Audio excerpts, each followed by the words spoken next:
GDC stock analysis and GDC stock prediction. In this 1-minute video, I'm going to show you exactly what I'm going to do and how I'm going to trade. And I'm the only guy in this stock trading space that has done 40,000 videos. It's taken me 5 years, and every single one is documented on my YouTube channel, so you can check it out. I mean, it's taken me tens of thousands of dollars as well from my own pocket, which you obviously don't have to do. So I've seen what's making money and what's not. First thing on the list with this is going to be the 14% up is solid, but bro, like, this is really not yet enough.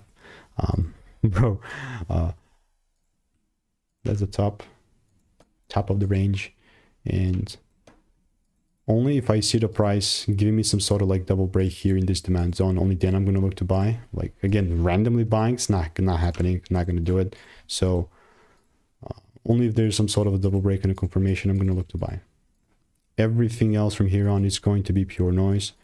All I'm doing in the meantime is just pure waiting, you know, like there's no way that I'm just going to randomly look for stuff. So if you want to learn how I'm consistently making 5-10K per month without indicators, click the first link in the description, get my free email.